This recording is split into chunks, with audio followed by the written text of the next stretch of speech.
आणि तुम्ही गेल्यानंतर तुमची मूर्ती लोक तोडून टाकतील, ज्यांनी तुमची मूर्ती बनवण्यासाठी आपलं समद काही दिलं होतं,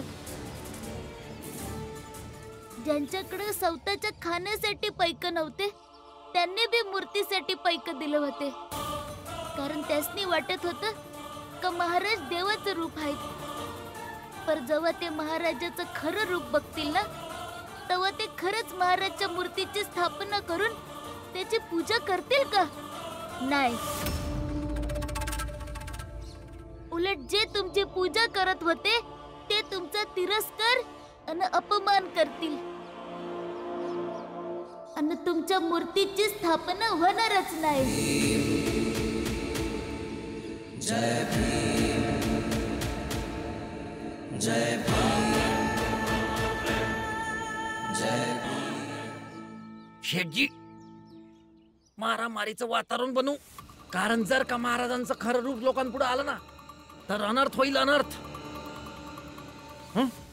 करायचं का? शेठजी, मला समजतंय की तुम्ही काय विचार करताय तो। हेच ना की मारामारीचं वातावरण निर्माण करून दंगा घडू, म्हणजे कसं सत्य बाहेर पडणार नाही। पर तुम्ही समद्यांनी हे ध्यानात चांगलं ठेवा की सैन्यामध्ये काम करताना मी अशा लय प्रसंगांना तोंड दिलं हाय।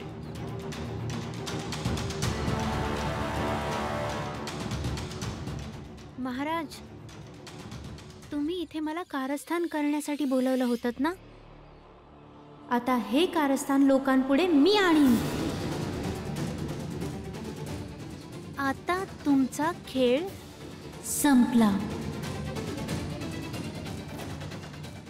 महाराज, महाराज, महाराज, महाराज, महाराज, महाराज, महाराज, महाराज, महाराज, महाराज,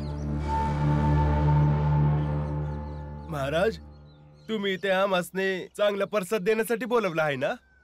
ते द्या। वय महाराज, प्रसाद द्या ना। आणि हा भीमराव आणि याच्या समाजाचे लोक इथं का आलेत? वाईट वाटून नका घेऊ, पण तुमचे महाराज तुम्हासनी फसवत्यात, तुमच्या संग खोटं बोलत्यात। जो सौता डोक्यापासनं पायापर्यंत ढोंगीपणानं वागतो तो कशी काय कुणाची समृद्धी करल? काही बोलू नकोस भीमराव। भीमराव बरोबर बोलतोय। मी भीमरावची मावशी नाही तर गोपाळची आई आहे। तुम्हा सगळ्यांना सांगण्यात आलं होतं की मी मेले आहे, आठवा जरा। आम्ही दुसऱ्या गावाचे आहोत। ह्याची आई आत्ताच वारली, तिला जाऊन तर जवळजवळ 1 महिन्याच्या वरती झाले। हा रडायचं थांबतच नाहीये। आणि आता मी तुमच्या महाराजचं खरं रूप तुमच्या समोर आणेन, आणि ते किती मोठे खोटारडे व्यक्ती आहेत आणि किती ढोंगी आहेत ते समद्यांसमोर आणेन। तू काहीही म्हणशील तर आम्ही ऐकून घेऊ। नाही मानणार। गोपाळ, तू पुढे ये आणि या लोकांनी सांग का काय खरं आहे।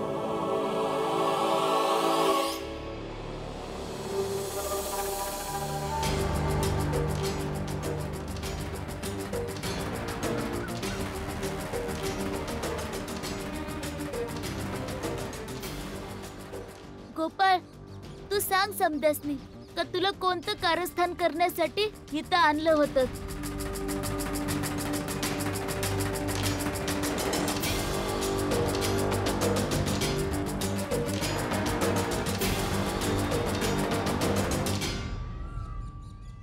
भीमराव खोटं बोलतोय।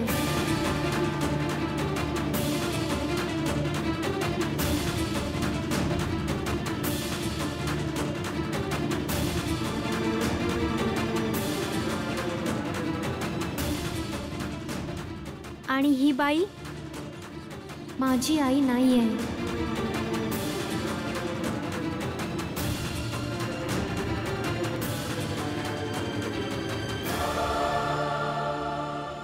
हे काय बोलतोयस तू गोपाळ? मी तुझी आई नाही, मग कोण आहे?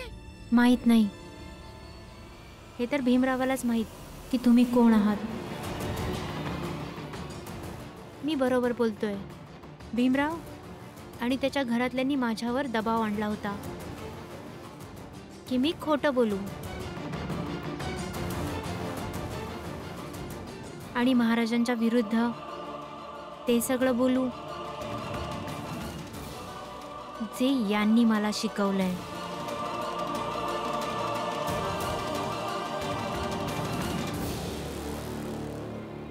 आणि खुळा होण्याचं औषध मला बाळाने दिलं होतं.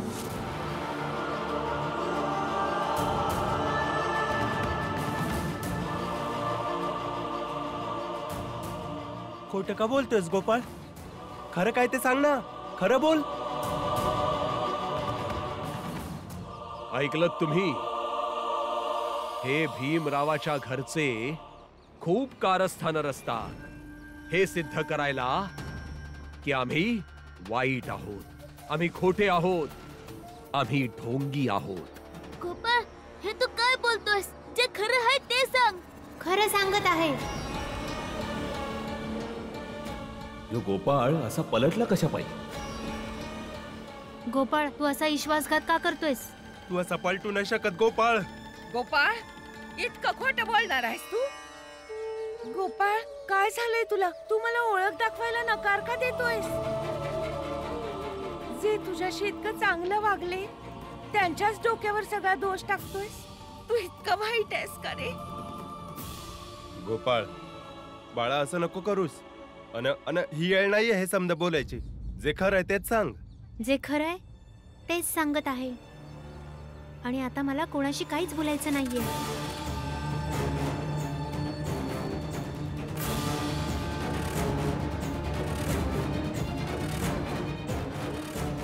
भीमराव, आमच्या गोष्टींमध्ये नाक खुपसणं बंद कर.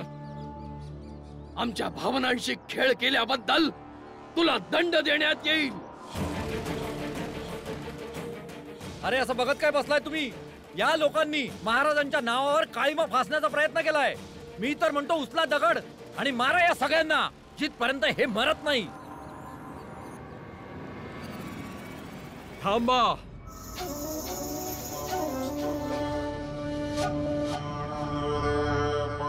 शांत रहा सगळ्या गावकऱ्यांनो.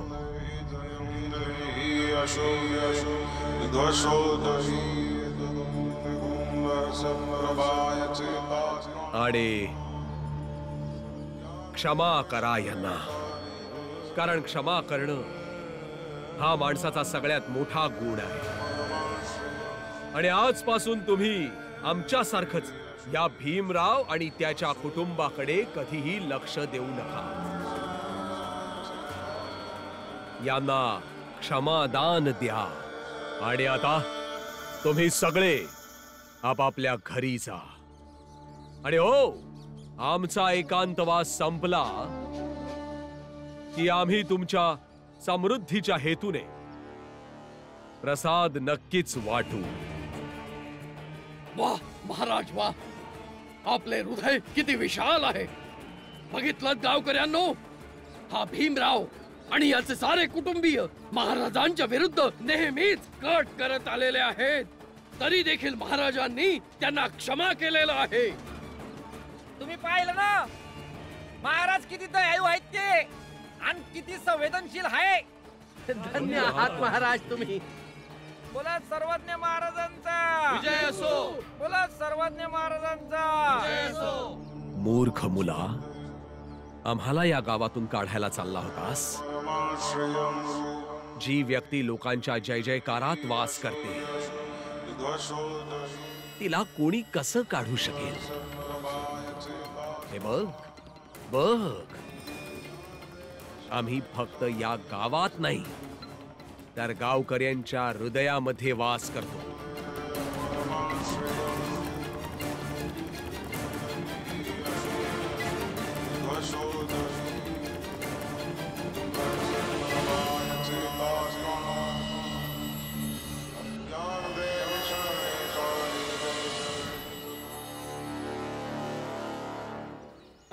गोपाळ, बाळा गोपाळ, तू असं का बोललास?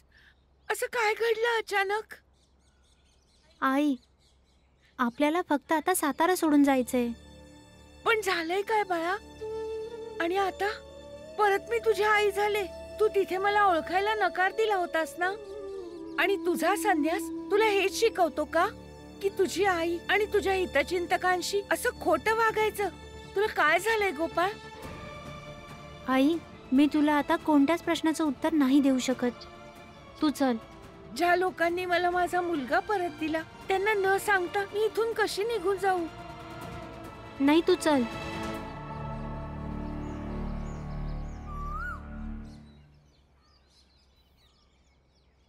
गोपाळ बाळा, तू इथेच थांब, मी सामान घेऊन येतो.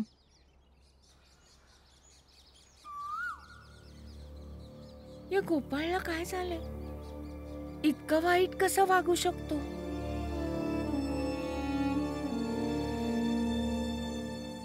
हे घे. चल.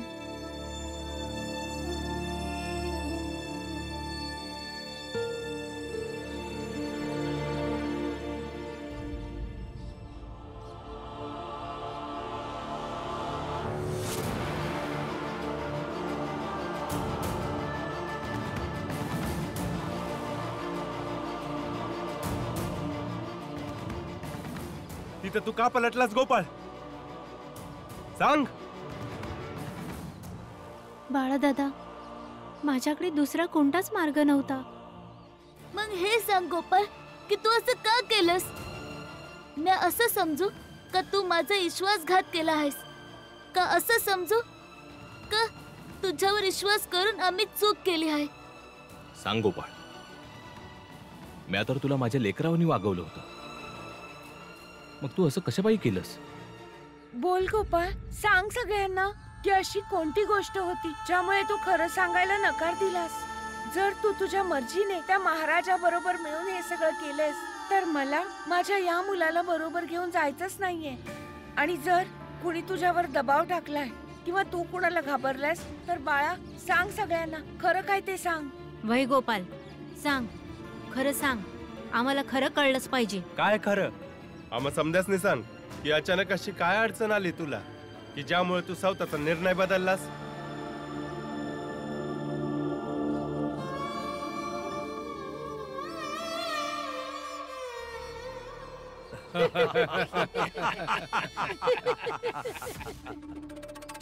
वा महाराज वा, मानलं तुम्हाला. तुम्ही तर खूपच दूरचा विचार करता महाराज. कधी कधी शत्रूच्या क्षमतेचं आकलन सुद्धा खूप आवश्यक असतं. आपली तयारी पूर्ण होते. जसा गोपाळ वेडा झाला आणि तो भीमराव त्याला त्याच्यासोबत घेऊन गेला, तेव्हाच आम्ही ओळखलं होतं की हा भीमराव गोपाळला बरं केल्याशिवाय शांत बसणार नाही. आणि तेव्हापासूनच आम्ही गोपाळवरचा तोडगा शोधत होतो.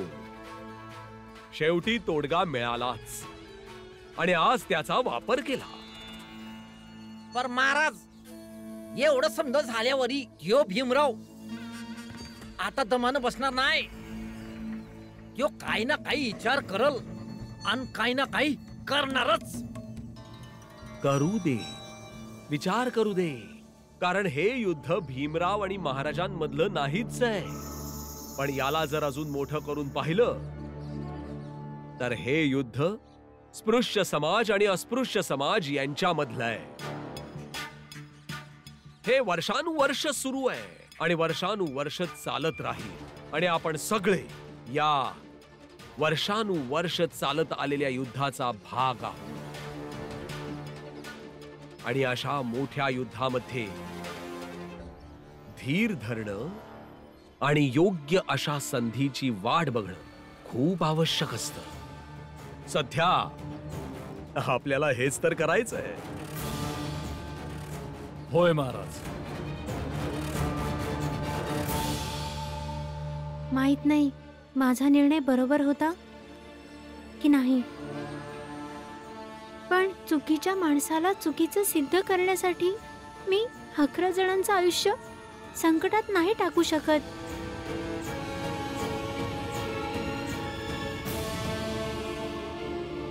जेव्हा भीमराव स्पृश्य समाजाच्या लोकांसोबत बोलत होता तेव्हा महाराजांनी मला सांगितलं, तुझ्या आश्रमात राहतोस त्या आश्रमाचे सगळे साधू संत यावेळी तीर्थस्थानासाठी गेलेले आहेत, माहितीये ना?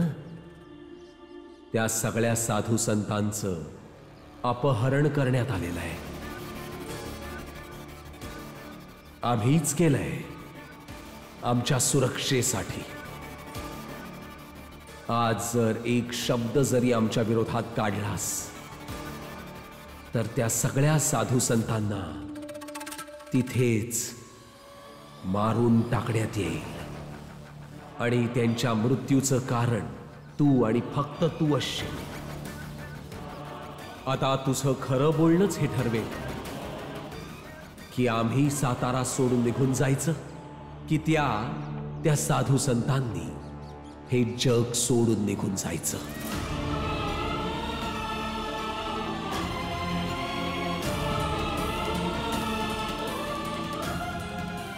पण मला हेच बरोबर वाटलं, कारण जर त्यांचा जीव गेला असता तर मी स्वतःला कधीच माफ करू शकलो नसतो. घर सोडल्यानंतर त्या आश्रमातले लोकच माझे आई वडील आणि माझं कुटुंब होतं.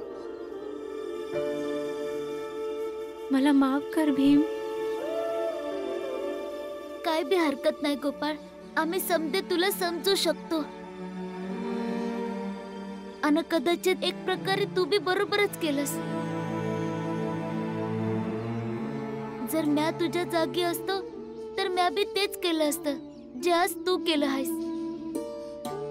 आणि आज तू हे बी शिकवलंस का एक दोषी जरी वाचला ना तरी बी चालेल, पण एका निर्दोष व्यक्ती संग काय बी चुकीचं नाही झालं पाहिजे.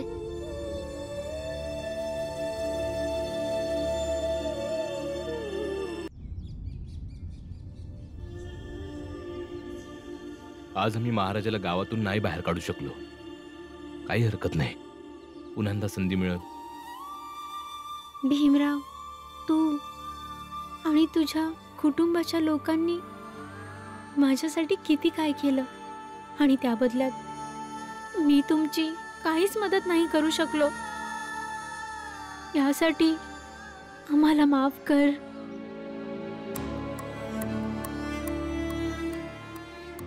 गोपाळ, तू आपल्या मनात कधी बी हा विचार आणू नकस का मला तुझ्याविषयी काही तक्रार आहे. जा गोपाळ, आणि नेहमी आपल्या आई संग आनंदी राहा.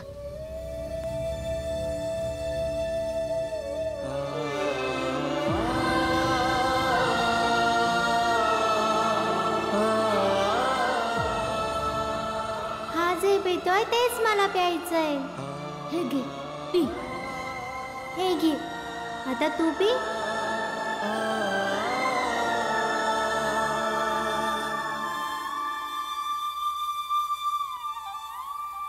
जाता है सो जान दे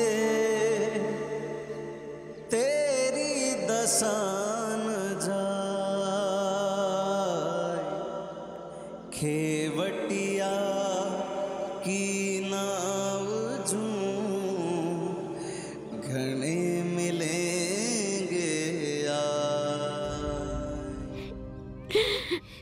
तुझी खूप आठवण येईल. मला बी. मी तुझ्या गावाकडे जेव्हा बी येईन तुला तुला नक्की भेटेन. आणि मी सुद्धा जेव्हा पण इकडे येईन तेव्हा तुला नक्की भेटीन. आम्हा दोघांमुळे तुम्हाला जितक्या अडचणी आणि लाजिरवाण्या प्रसंगाला सामोरं जावं लागलं, मी त्या सगळ्यासाठी तुमची क्षमा मागते. आम्हाला तुमचा नाही राग आला. तुम्ही जा आणि गोपाळला सांभाळा. भीमराव, आता आम्ही निघतो.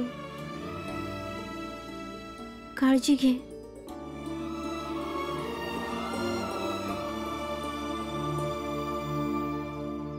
कबीर सीप समंद की रटे पियास पियास